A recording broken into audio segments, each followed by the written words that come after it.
The knife was never meant for her.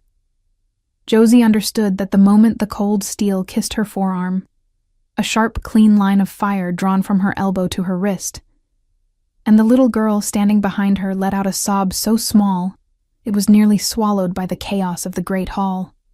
The child had not even understood what had almost happened to her, but Josie had seen the blade leave the assassin's hand. She had moved without thinking, the way a person moves when the body decides something before the mind can argue against it. Now the blood was soaking through the sleeve of her linen serving dress, dark and spreading, and the hall had gone utterly silent.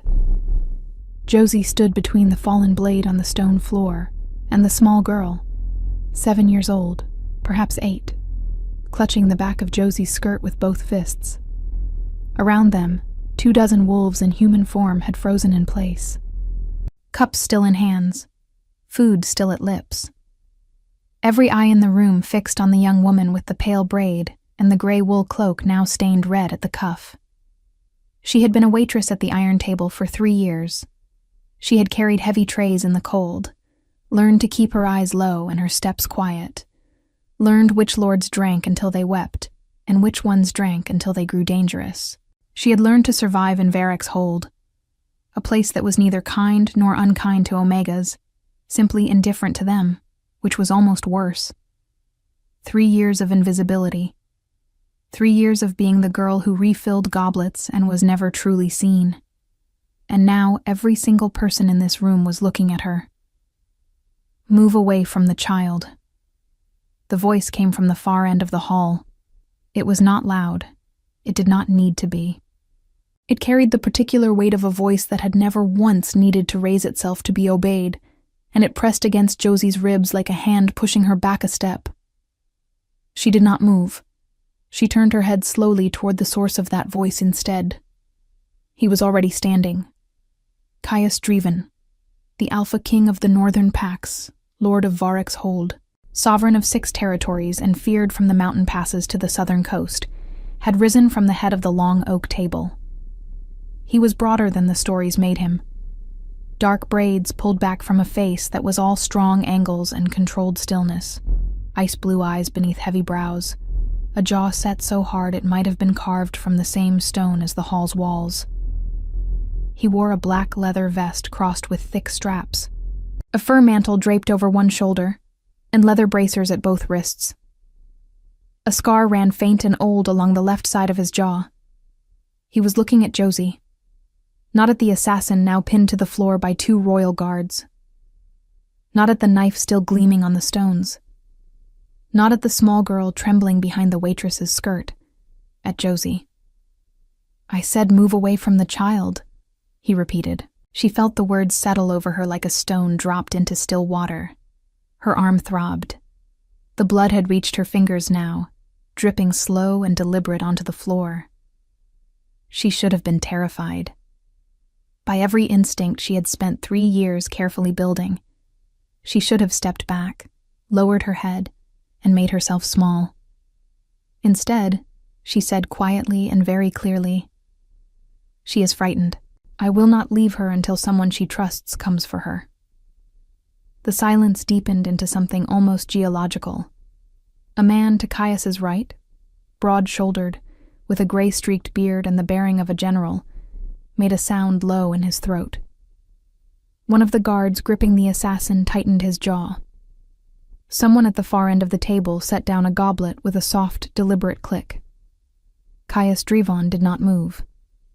He studied her the way a person studies something they have not encountered before and are not yet certain how to categorize.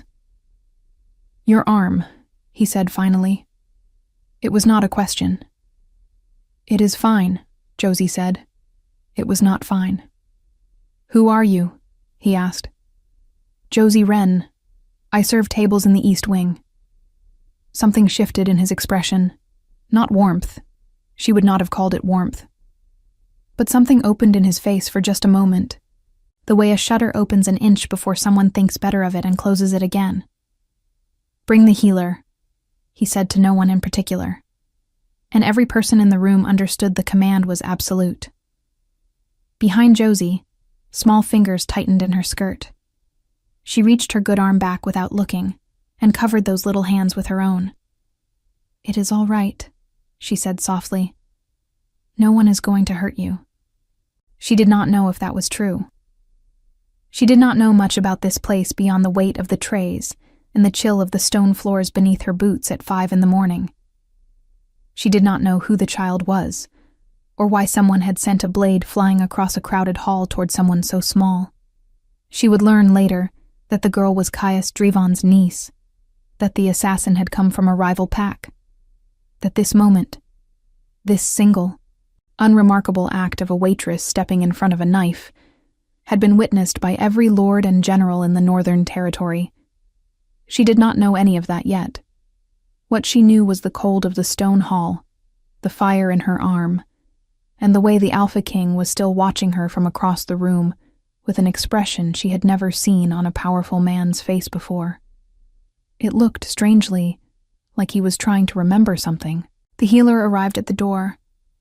2 guards peeled away from the walls toward Josie, and as they reached her, she finally allowed herself to look down at her arm, at the long dark line of the cut, at the blood pooling in the creases of her palm, and felt, for the first time, the full weight of what her body had done without asking her permission.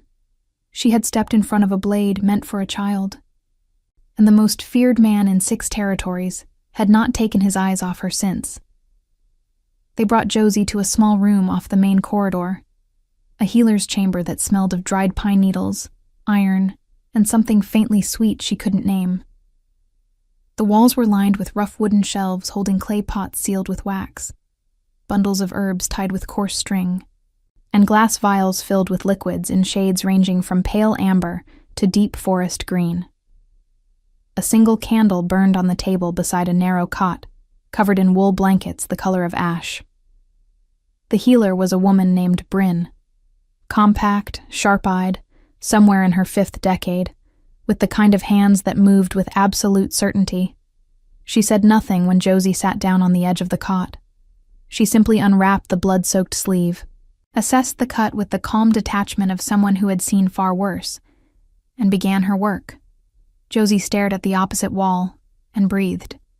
The cut was deep enough to need binding, but not deep enough to have touched anything vital. Bryn said so in the same tone a carpenter might assess a crack in a beam, matter of fact, unhurried. She cleaned the wound with something that stung sharply enough to make Josie's eyes water, then pressed a cloth soaked in dark herbal liquid against the length of the cut and held it there with steady pressure. "You should have moved," Bryn said, not looking up. "I know," Josie said. "Most people would have. I know that too." Bryn glanced at her then. A brief, assessing look. She said nothing more and returned to her work.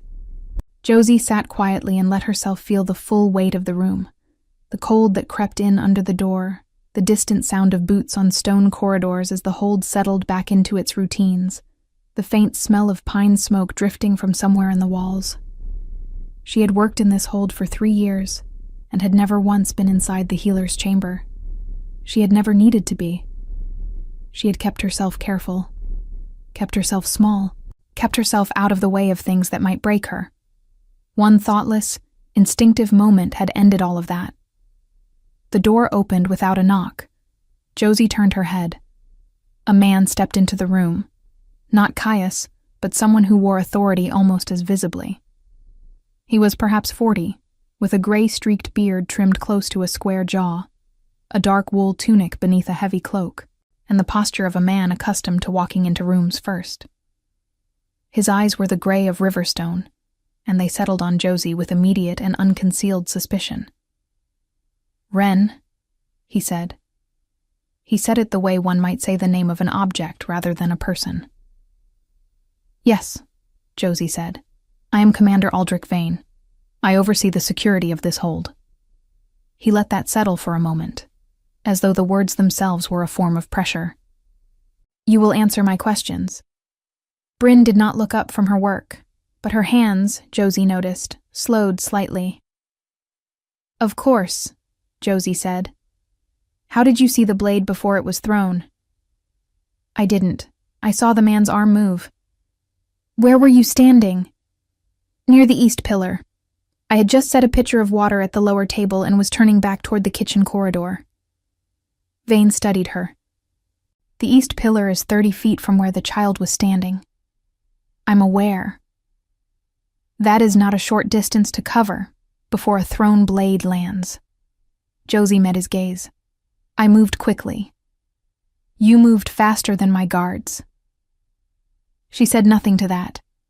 There was nothing useful to say. Vane took a step closer. He was not a man who used space carelessly. Every movement he made felt deliberate, calibrated. You are an Omega, he said. Registered as a domestic servant, 3rd rank, no combat training on record, no formal pack affiliation. That is correct. Then explain to me, he said, his voice dropping to something quiet and precise, how a 3rd rank Omega serving girl reacted faster than 2 trained wolves standing within 10 feet of the child. The question hung in the air between them like smoke. Josie kept her expression still. In 3 years, she had learned that the most dangerous thing a person of low rank could do in a room with someone like Vane was let them see uncertainty. Uncertainty looked like guilt. I don't have an explanation, she said. I only know what I did. Vane was quiet for a long moment. Then he said, You will remain in the hold until further notice. You will not return to your regular duties. You will not leave the East Wing without escort. He paused. Those are not requests. I understand.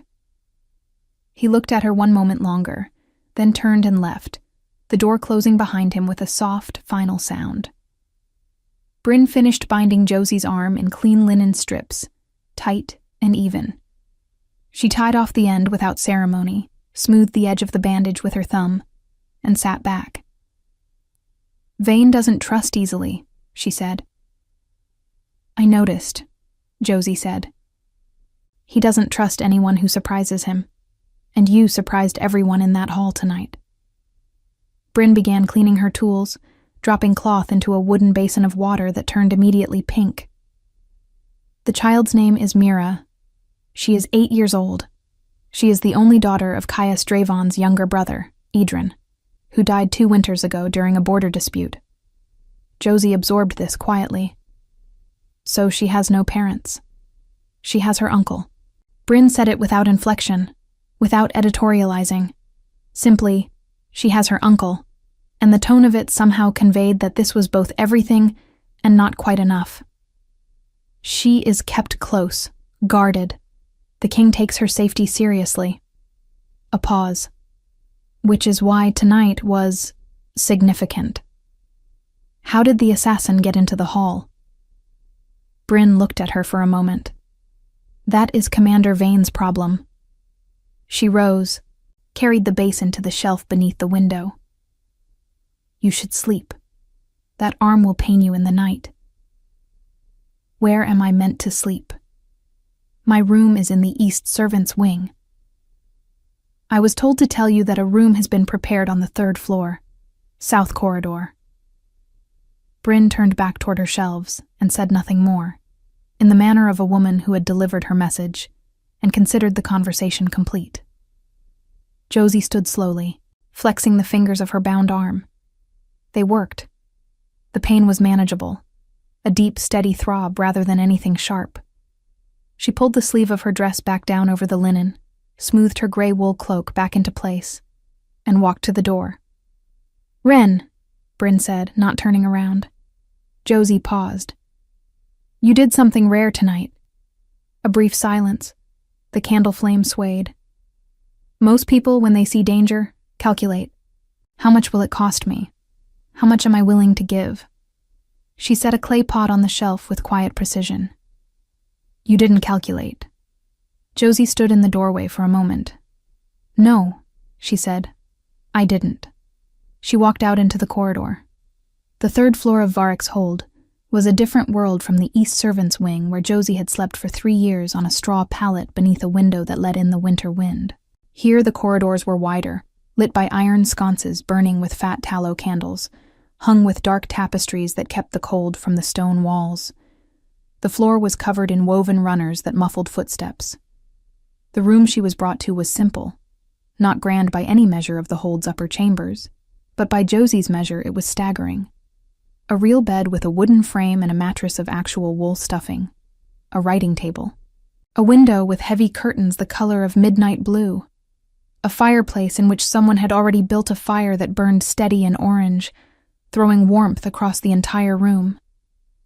She stood inside the door for a long moment after the guard left. Just stood there, taking it in. Then she sat on the edge of the bed, covered her face with her good hand, and breathed. She was not afraid. That was the thing she kept checking, like pressing a bruise to see if it still hurt. She waited to find the fear, and it was not there. Not in the way she expected. What she found instead was something much quieter and harder to name. An awareness. A sense that something had shifted tonight in a way that could not be shifted back. She had been invisible for 3 years. Careful, deliberate. She had built her invisibility the way a person builds a shelter, piece by piece. Each choice another wall between herself and notice. In 30 seconds, she had knocked it all down.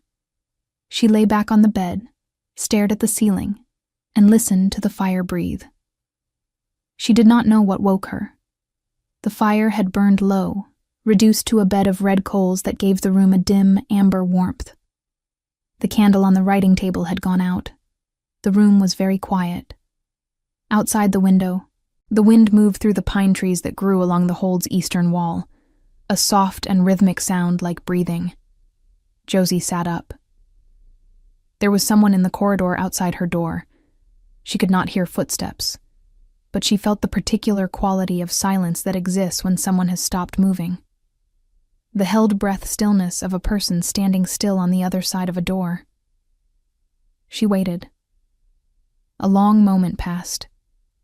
Then the quality of the silence changed again, the way it changes when someone turns and walks away. Footsteps now, deliberate and unhurried, moving back down the corridor and fading into the depth of the hold. Josie sat in the dim amber light and stared at the door. She had heard those footsteps before, not close, not directed at her.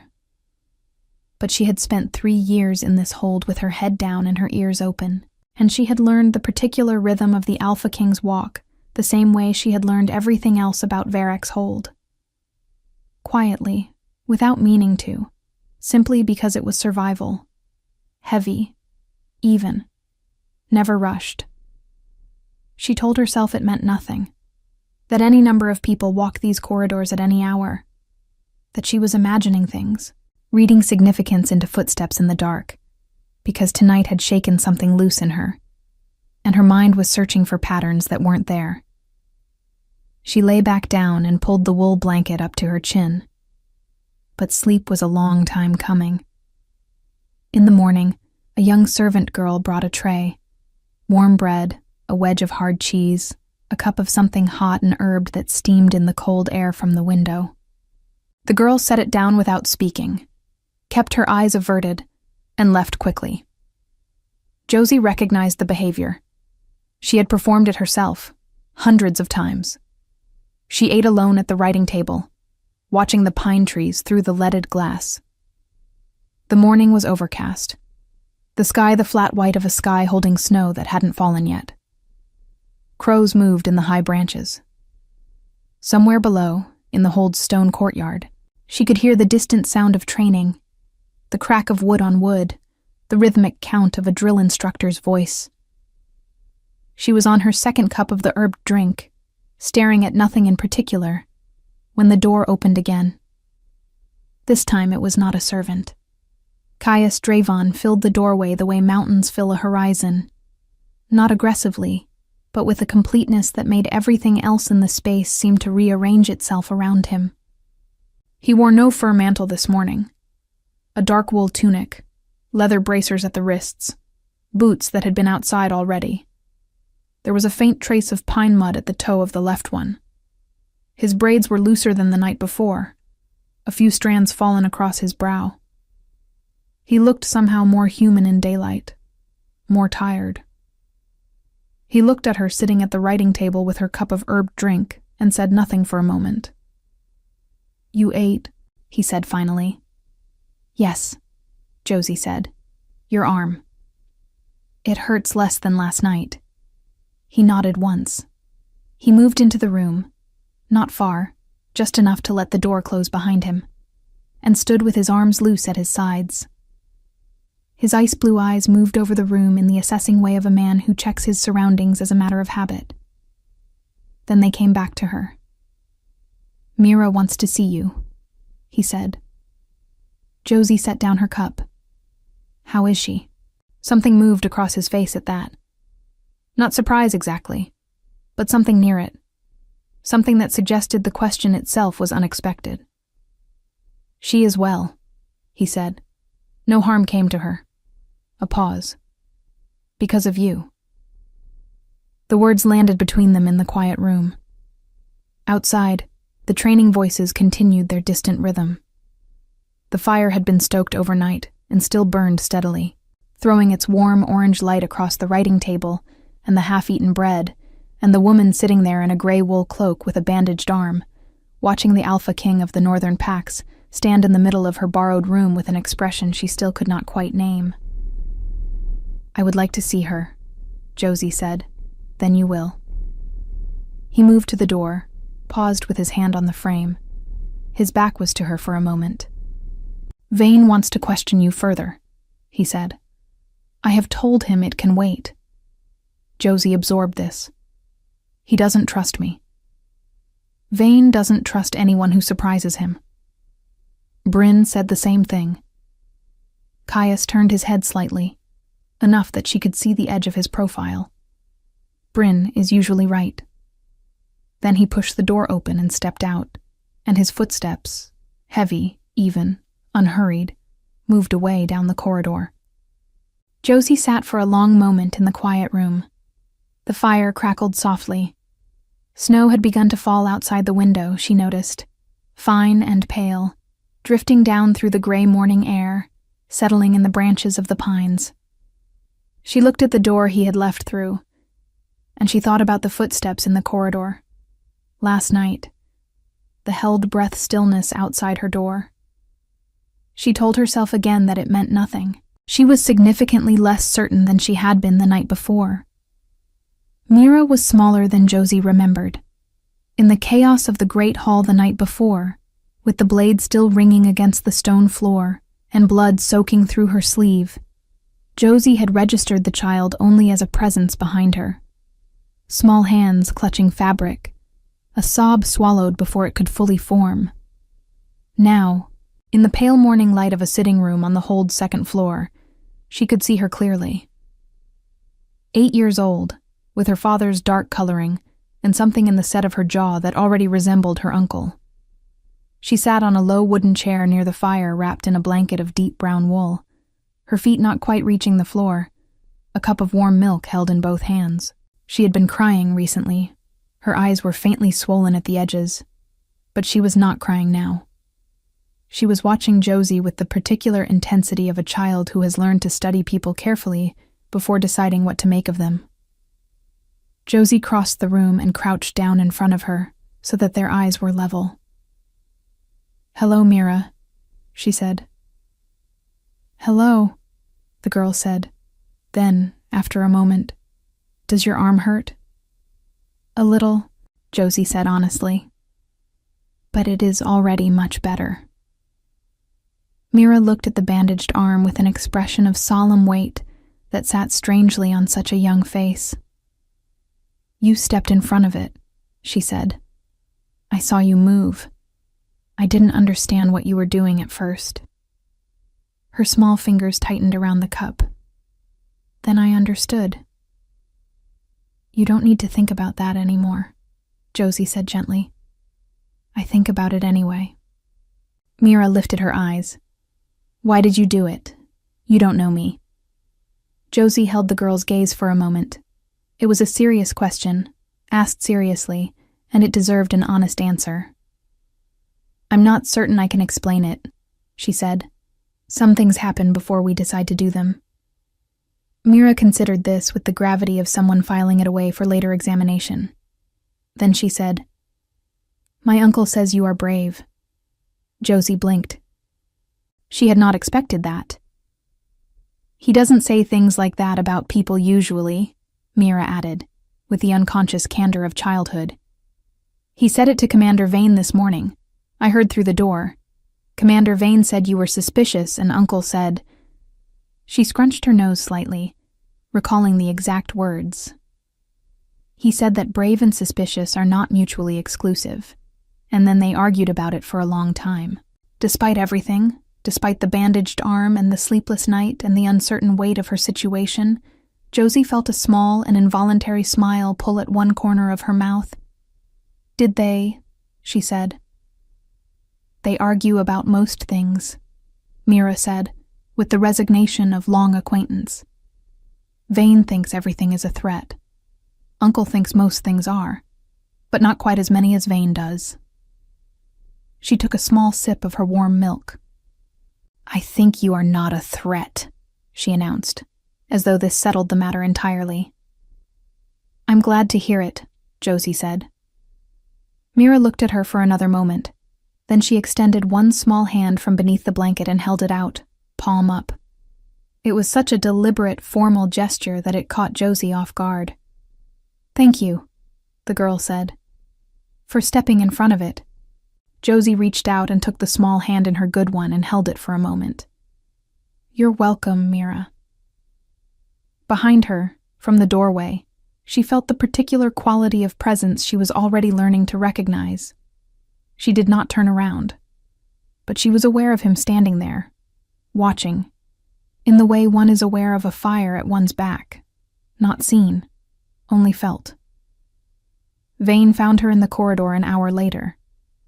He had 2 guards with him, not flanking her, but present in the way that made clear they could become flanking her very quickly if he chose. He stopped in front of her with his hands clasped behind his back, and the riverstone eyes flat and measuring. Walk with me, he said. Again, not a request. They walked. Through the south corridor, down a staircase of worn stone, out into a covered walkway that ran along the hold's interior yard. The snow that had begun falling that morning had thickened during the hours Josie had spent with Mira. It lay now in a thin white layer across the cobblestones of the yard, undisturbed except for the tracks of the guards who had crossed it earlier. The cold was sharp and clean, carrying the smell of pine and iron and distant wood smoke. Vane said nothing for a long stretch of the walkway. Josie walked beside him and waited. The assassin has been questioned, Vane said finally. And? He came from the Dusk Pack, Southern Territory. He was paid to deliver a message in the clearest possible way. Vane paused. Harming Mira was the message. Josie felt the cold air settle more heavily around her. Someone wants to destabilize the king's line of succession. Vane glanced at her. A brief, sharp look. Interesting deduction for a serving girl. 3 years in a hold full of lords and commanders, Josie said evenly. You hear things. What else have you heard? Nothing that would interest you. He stopped walking. She stopped too and turned to face him. The snow fell between them in fine, pale curtains, settling in the fur of his cloak collar and on the shoulders of her gray wool. The yard was empty save for a single crow sitting on the far wall, watching them with its head tilted at an angle. Let me be direct, Vane said, because I find it wastes less time than being otherwise. He looked at her squarely. I do not know what you are, Josie Wren. I have your registration papers. 3rd rank Omega, no pack, arrived at this hold 3 years ago from the Ember Valley region with a letter of domestic reference that I have now checked twice and found to be legitimate. I have your work record, which is unremarkable. I have 3 years of reports from the East Wing domestic staff that mention you so rarely, it is as though you barely existed here. I kept to myself, Josie said. Precisely, Vane said. You kept to yourself so thoroughly that you may as well have been furniture. He took a breath. And then last night, in front of every lord and general of the Northern Territory. You moved faster than trained wolves, stepped in front of an assassin's blade, and then, when the most powerful man in 6 territories told you to move, you refused. The snow fell, the crow watched. You told me to move away from the child, Josie said. Not where to stand. I interpreted the distinction literally. Something happened in Vane's face. It was not quite the softening she had seen in Caius that morning. It was more like a door being tried and found unexpectedly unlocked, a flicker of something beneath the stone-gray suspicion. You are either very clever or very honest, he said. I have been told they are not mutually exclusive, Josie said. A pause. The crow lifted from the wall and disappeared over the roofline. Vane looked at her for a long moment. Then he said, There will be a formal inquiry into the assassination attempt. Lords from 3 territories have requested it. The hearing is in 4 days. He clasped his hands behind his back again and resumed walking, and she fell into step beside him because there seemed to be no alternative. You will be asked to give account of what you witnessed. You will speak honestly and completely. You will answer every question asked of you without omission. I understand. And until the hearing, he said, you will remain in the hold, under guard. Josie looked at the falling snow on the cobblestones. Am I a prisoner, Commander? You are a witness, he said. For now. Another pause. Whether that changes depends on what the inquiry reveals. He left her at the end of the covered walkway with the 2 guards and walked back the way they had come, his boots leaving clean, dark prints in the thin layer of snow. Josie stood there for a moment, the cold pressed against her face, her hands. The bandaged arm ached steadily beneath her cloak. She looked up at the sky, white and low, the snow falling in slow, patient curtains from a cloud that seemed to have no edges. For now, he had said. She had heard things in 3 years of carrying trays and keeping quiet. She had heard the name Duskpack before. She had heard it in conversations that stopped when she walked too close, in the careful silences of men who believed the furniture had no ears.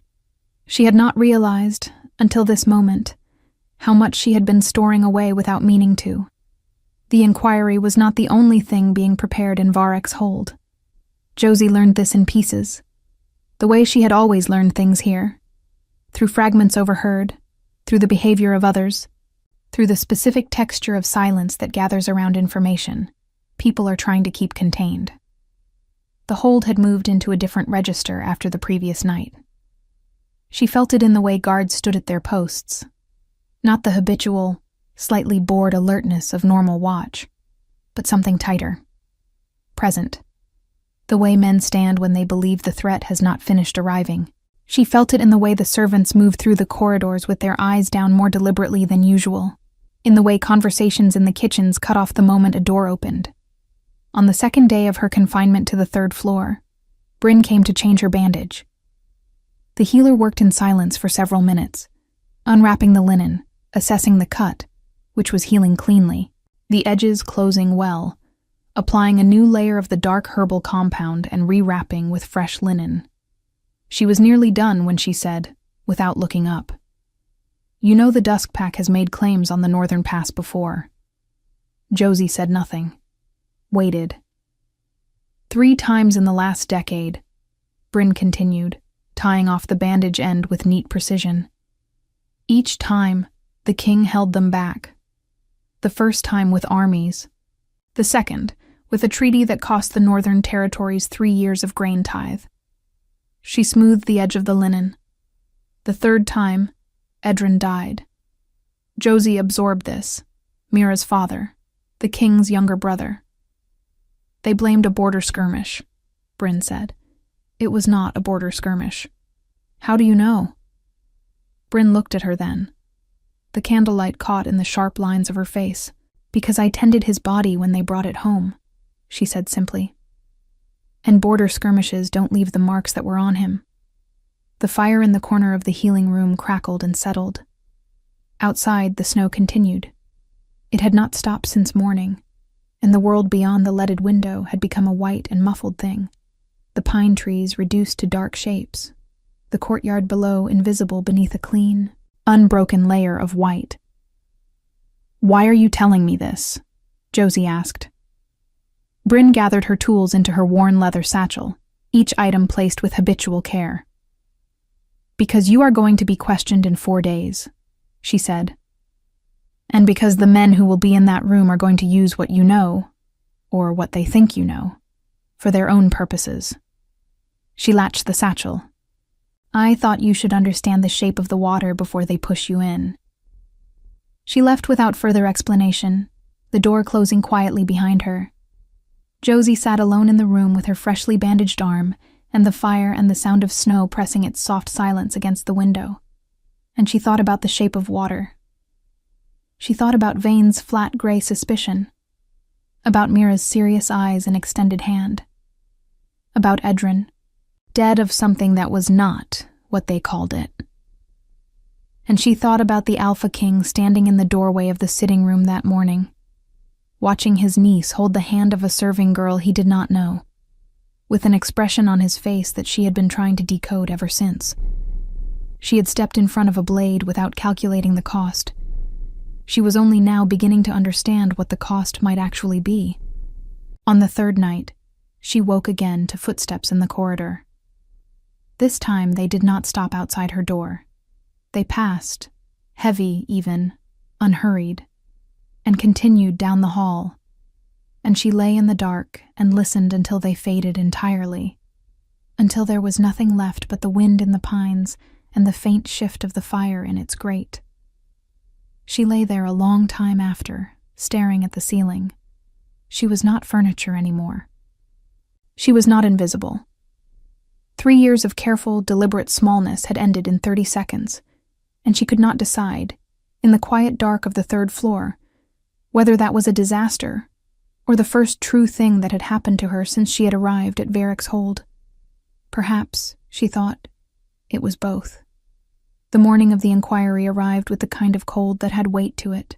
Josie felt it before she opened her eyes, pressing against the window glass, seeping through the stone walls despite the fire that had been stoked before dawn by a servant who moved through the room like a shadow and left without waking her. She lay still for a moment beneath the wool blankets, listening to the hold breathe around her. The wind had picked up in the night. It moved through the pine trees in long, low waves, a sound like distant water, and carried with it the particular smell of deep winter, pine resin and frozen earth, and something metallic that was simply the smell of cold itself when it becomes total. She rose, dressed carefully in the cleanest clothes she had. Her linen serving dress was gone, replaced at some point in the last 2 days by a simple but better-made wool dress in dark gray, with a proper leather belt and a hood attached at the collar. She did not know who had arranged it. She did not ask. She braided her pale hair back the way she always did, wound it at the nape of her neck, pulled on her old gray cloak over the new dress, and looked at herself briefly in the small polished metal mirror above the writing table. She looked, she thought, like herself, which was the best she could manage. The guards came for her at mid-morning. The inquiry was held in the council chamber on the Hold's upper floor, a long, high-ceilinged room with stone walls hung with territorial maps, and the banners of 6 packs, a table of dark oak that ran nearly the full length of the room, and windows along the north wall that looked out over the snow-covered valley below. The mountains were visible this morning for the first time in days, their peaks white and sharp against a sky that had finally cleared to a hard, pale blue. There were 9 men at the table when Josie was brought in. She recognized Vane immediately, seated to the left of the head chair. Beside him was a man she did not know, lean, older, with a thin white scar that ran from his left temple to his chin, and the careful stillness of someone who had spent a long life watching situations before entering them. 2 lords she recognized from the great hall, the night of the attempt, sat further down, one heavy-built with a red beard, one narrow-shouldered with dark eyes, that tracked her entry with unconcealed calculation. The head chair was empty. She was shown to a seat at the near end of the table, not among them, but across from them, the single chair positioned so that every person at the table could see her directly. She sat, folded her hands on the table, and looked back at them all without dropping her gaze. Vane opened.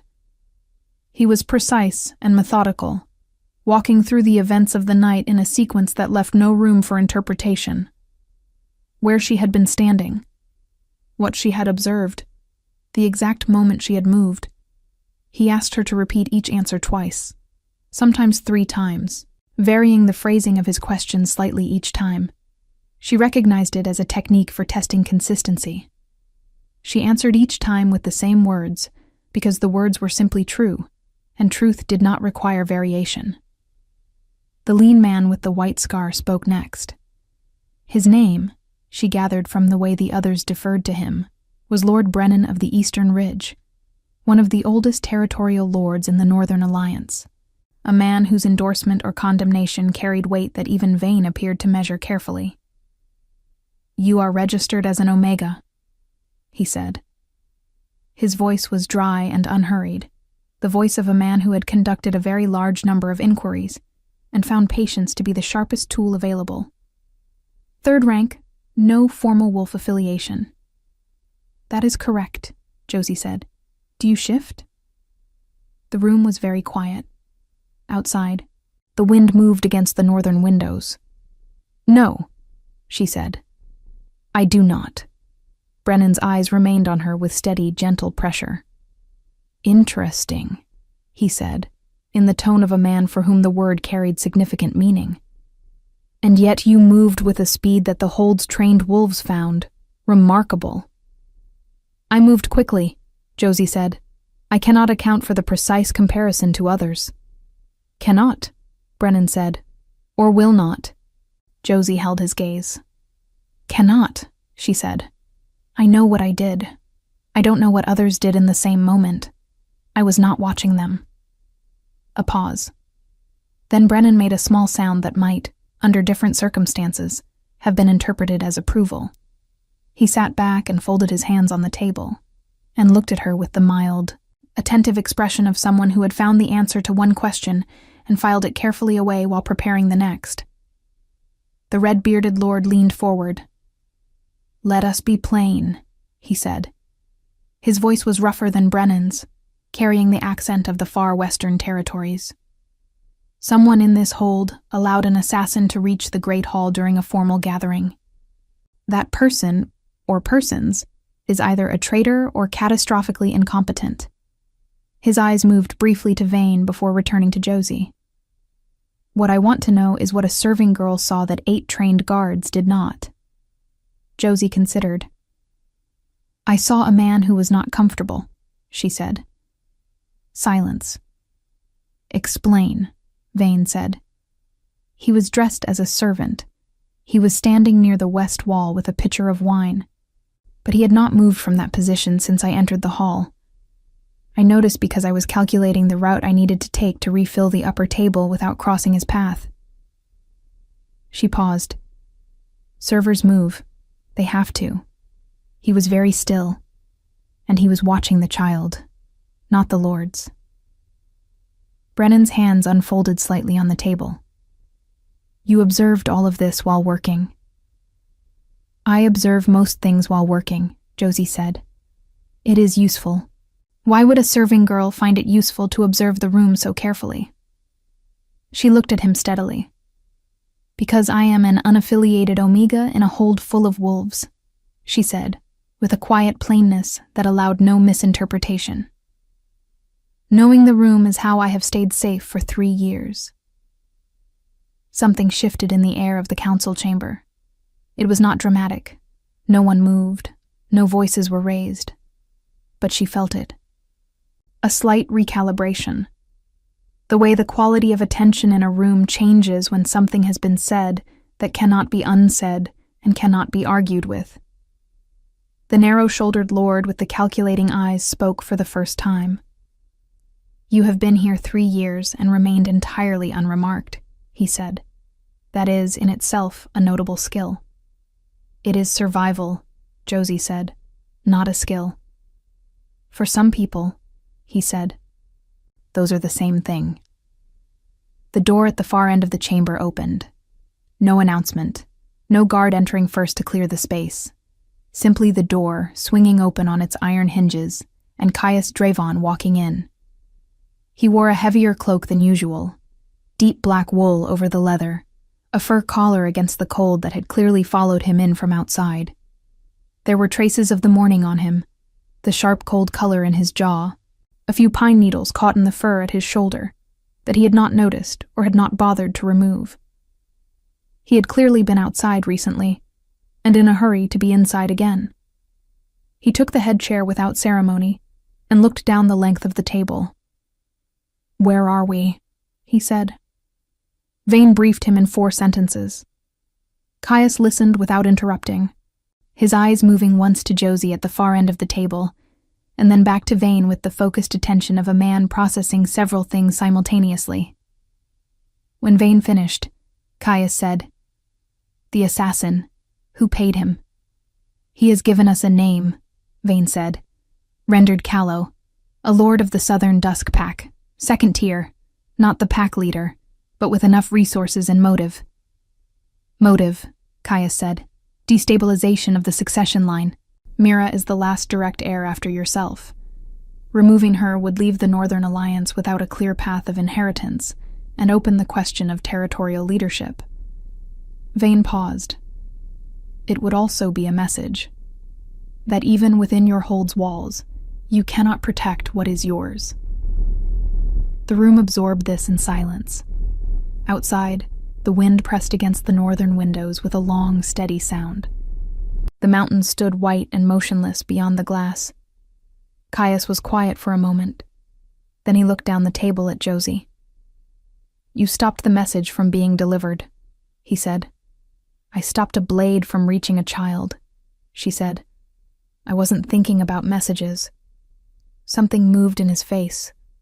That shutter-opening quality she had first noticed in the great hall. There, and gone. "No," he said.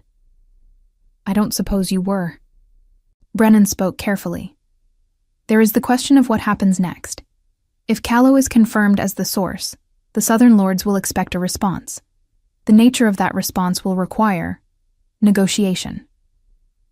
"The nature of that response," Caius said, "will be decided by me." The words were quiet, final. The particular finality of a door, not just closed, but locked. Brennan received this without reaction, which itself told Josie something about how long the old lord had been managing the territory's politics. "Of course," he said. "I only raise it because the hearing itself is only half the matter. The other half is ensuring it does not happen again." He glanced briefly at Josie.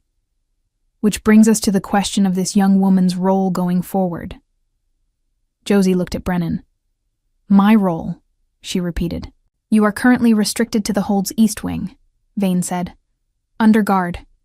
You cannot return to standard domestic duties, not now that your face is known to every lord and general in the Northern Alliance. Sending you back to carry trays would be—" He paused, selecting the word with care. "Incongruous." "What Commander Vane is describing," Brennan said, with the gentle precision of a man translating something slightly uncomfortable into manageable language, "is that you no longer fit where you were. The question is, where you do fit." Josie sat with this for a moment. The fire in the corner of the council chamber crackled. The mountains through the northern windows stood still and white. "That seems like a question for the king to answer," she said. "Not me." Every head at the table turned slightly toward Caius. He was looking at her. The ice-blue eyes direct and without the comfortable distance of rank that most powerful men used as insulation between themselves and complicated situations. He looked at her the way he had looked at her in the great hall on the night of the attempt, with that quality of a man trying to remember something. "It is a question for both of us," he said. She was not dismissed after the inquiry in the way she expected, sent back to her third-floor room with a guard and a tray of food and the door locked gently but firmly behind her. Instead, Brennan spoke to her for an additional half-hour after the other lords had filtered out, asking careful and non-threatening questions about her time at the hold, her origins, her knowledge of the eastern territories she had passed through on her way to Verax.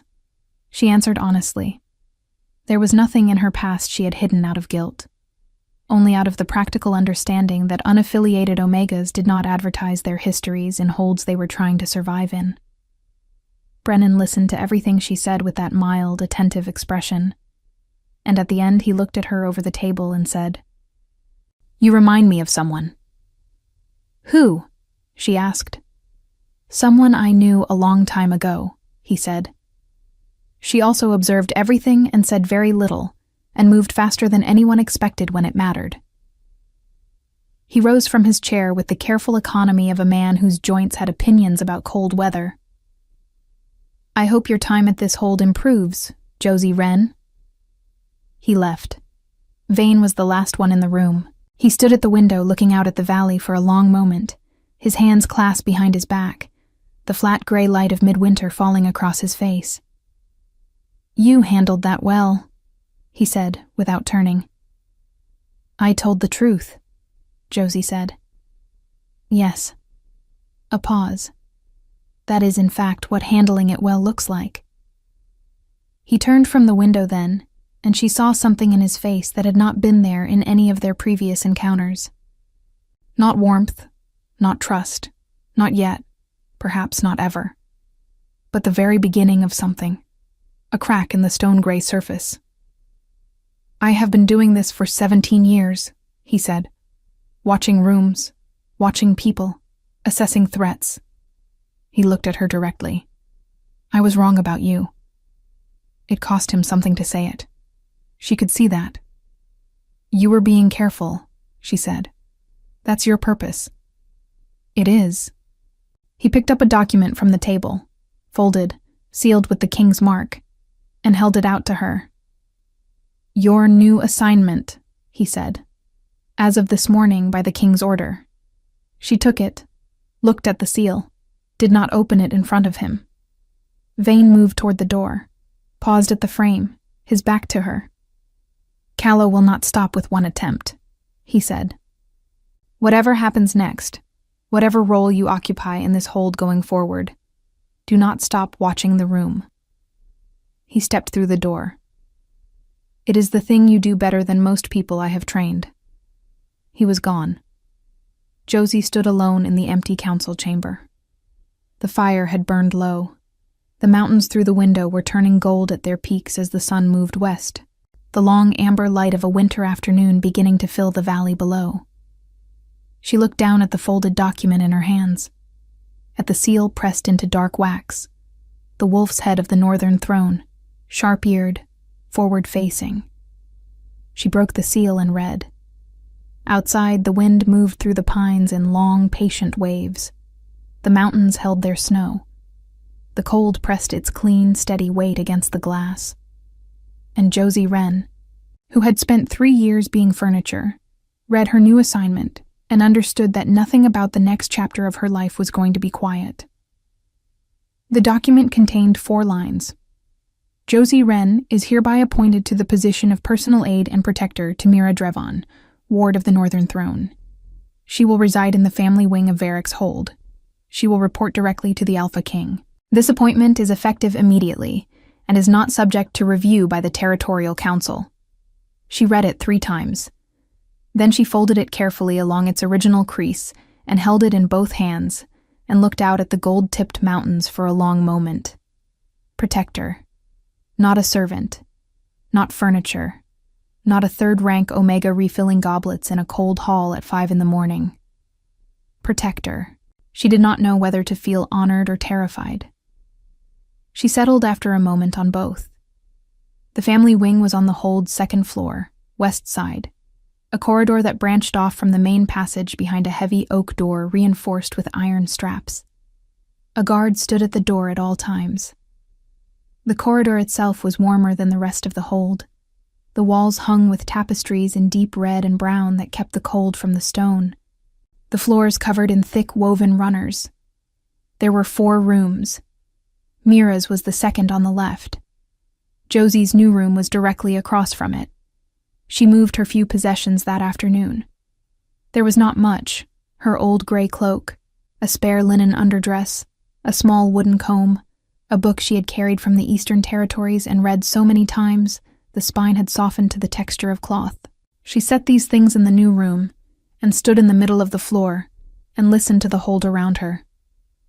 Through the wall to her left, she could hear Mira moving, the soft sound of small feet crossing a wooden floor, the occasional murmur of a child speaking to herself over some private task.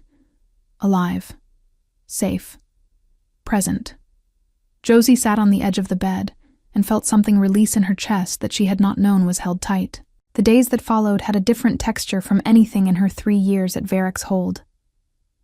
She rose early, earlier than Mira, who slept with the total abandon of a child secure enough to sleep deeply. Josie would walk the family wing corridor in the gray pre-dawn, checking the guard posts, noting anything that had changed overnight, learning the patterns of the hold's morning, the way she had always learned things. Quietly, completely, through sustained attention.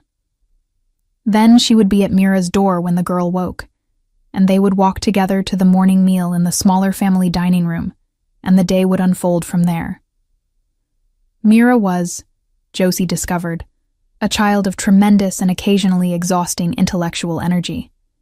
She asked questions constantly, about the maps on the council room walls, about the names of mountain passes and what lay beyond them, about the histories of the 6 territorial packs, about why wolves were organized by rank, and who had decided the system, and whether it could be changed. She asked Josie all of these questions with complete confidence that Josie would have answers, which meant Josie spent her evenings reading from the hold's library so that she would. On the 4th day, during an afternoon walk in the inner courtyard, the snow packed hard underfoot, their breath misting in the cold air, Mira said, without preamble, "Do you know who tried to hurt me?" Josie had been expecting the question. She had been thinking about how to answer it honestly without adding weight to what an 8-year-old was already carrying. "A man who wanted to frighten your uncle," she said. Mira considered this, her boots crunching steadily through the snow. "Not me specifically." "No. You specifically because of who you are to him. But the target was always him." Another silence. A crow called from the wall above them. "That's what happened to my father, isn't it?" Mira said. It was not quite a question. Josie stopped walking. Mira stopped too, and looked up at her with those serious dark eyes that held, at this moment, more understanding than any child her age should have had to earn. Josie crouched down so their eyes were level, the cold stone of the courtyard under her knee, the smell of packed snow and pine resin sharp in the air between them. "Your father was brave," she said. "And he was loved. Both of those things remain true no matter what else happened." Mira looked at her for a long moment. Then she reached out and straightened the collar of Josie's cloak with small, precise fingers, a gesture so unexpectedly adult that it caught Josie completely off guard. "I know," the girl said. "I just wanted to hear someone say it plainly." She stood up straight and resumed walking. "Come on. It's too cold to stand still." Josie rose and followed, and did not let the girl see the expression on her face. Caius came to the family wing each evening. He came after the hold's administrative work was done. She could tell by the particular quality of tiredness he carried into the corridor, the kind that was not physical, but rather the tiredness of a man who had been managing the weight of other people's decisions all day. He would spend an hour with Mira. Sometimes they would read together from one of the large illustrated histories in the family library, Mira curled against his side on the broad settle near the fire, the book open across both their laps. Sometimes they would simply talk, Mira's rapid, ranging questions meeting his quiet, direct answers, the two of them finding a rhythm that was clearly long established. Josie would sit near the door during these hours, present but unobtrusive. It was familiar territory. She had spent 3 years being present and unobtrusive. But it felt different now. because she was not invisible. He was aware of her.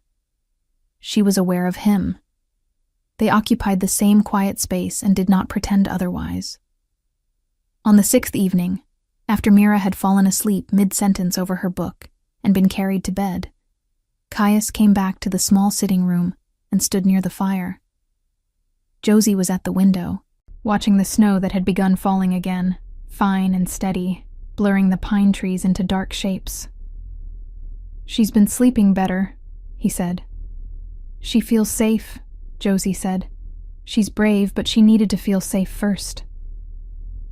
He was quiet for a moment. The fire shifted and settled. "How did you know that?" "Because it's what I needed when I was frightened." She paused. "It took me longer to find it." He moved to stand beside the window, not close, but close enough that she was aware of his presence, the way she was aware of the fire's warmth. A fact of the room, steady and undeniable. Outside, the snow fell with complete patience. "Where did you come from?" he asked. Not the commander's interrogation version of the question. Something quieter and more genuine. "Ember Valley," she said. "Eastern Edge, small settlement, no formal pack. My mother died when I was 15. I managed on my own after that." She paused. "Came west looking for work. Found this hold." "Why this hold?" She considered. "It was the first place that felt solid," she said, "like the walls would hold, even if the people inside them didn't particularly notice me." He was quiet for a moment. "I notice you," he said. It was said simply, without ornament, the kind of statement that a man makes when he has been thinking it for some time and has decided that not saying it is less honest than saying it. Josie looked out at the snow and felt the words settle somewhere in her chest with a weight that was not uncomfortable. "I know," she said. The answer came from the south on the 8th day. A messenger arrived at dawn, his horse lathered despite the cold, the pack seal of the southern dusk territory on the leather tube he carried. Josie heard the commotion from the family wing corridor, raised voices, boots running, and was dressed and at her door before the sounds had fully resolved into meaning. She found out an hour later, from Bryn, who appeared with fresh bandage linen that Josie no longer needed but understood was a pretext. Rendered Callow was dead. Not killed by Caius. Not directly. He had been found in his own hall, 3 days after the assassination attempt, by his own people. The circumstances were being described, diplomatically, as an internal dispute. The Dusk Pack's leadership had sent the message south. The action against Varek's hold had been unauthorized, conducted without the pack leader's knowledge, and the responsible party had been dealt with accordingly. Bryn set the unnecessary bandage linen on the table and said, "Whether that is true is a separate matter from whether it is useful." "The threat is contained," Josie said. "For now." Bryn looked at her with the level, clear-eyed honesty that Josie had come to value more than almost anyone else in this hold. "There will be others. There are always others. That is the nature of what he carries. The weight of this territory. These packs. These politics. It does not stop." She paused. "Which means what you do does not stop." Josie nodded. "Are you all right with that?" It was the kind of question that Bryn asked the way she did everything, without softening, without preparation. Just the question, placed plainly in the air between them. Josie thought about 3 years of carrying trays and being furniture. She thought about 30 seconds in a great hall when her body had made a decision before her mind could argue. She thought about Mira's small hand extended in formal, solemn thanks. About the footsteps in the corridor in the dark. About the document with 4 lines and the word protector printed in plain ink. "Yes," she said, and meant it completely. On the 10th day, the territorial lords departed. Brennan was the last to leave. He stopped in the courtyard where Josie stood watching the preparations. Horses stamping in the cold, breath rising in great white clouds, servants loading provisions onto the pack animals, the hard blue sky of a cleared winter morning overhead. He stopped beside her and looked out at the gates. "You will find," he said, without preamble, "that this hold is better than it appears from the East Servants' wing." "I'm beginning to see that," she said. He looked at her then, and the mild, attentive expression had shifted into something more direct. "I told you that you reminded me of someone," he said. "You said a woman you knew a long time ago." "She was an Omega too," he said. "Unaffiliated, arrived in a hold where she was not supposed to matter and proceeded, quietly, to become the thing the hold could not function without." He paused. "She was the Alpha King's mother. She died 20 years ago, and this territory has never quite recovered from the loss of her particular quality of attention." He looked back toward the gates. "I thought you should know." He mounted his horse and rode out without another word, and Josie stood in the cold courtyard and let that information settle into her like snow settling on stone. Quietly, completely, with the sense of something taking a shape it had always been meant to take. That evening, Mira fell asleep at the proper hour for once, and Josie sat alone in the small sitting room. The fire burned steady. The mountains outside the window were silver in the moonlight, the snow on their peaks luminous and still. Caius came to the doorway. He did not come in, just stood at the threshold, the way he had stood in the doorway of the sitting room on that first morning, filling the space with that particular completeness that she had stopped finding startling, and had begun, quietly, to find familiar. "She slept?" he asked. "Before the candle burned down," Josie said, "which is progress." He was quiet for a moment. Then, "You are staying." It was not quite a question, but it needed an answer. Josie looked at the fire, at the mountains through the glass, at the room that had, in 10 days, become more of a home than anything she had occupied in the years before it. She thought of Bryn's question. "Are you all right with that?" "I'm staying," she said.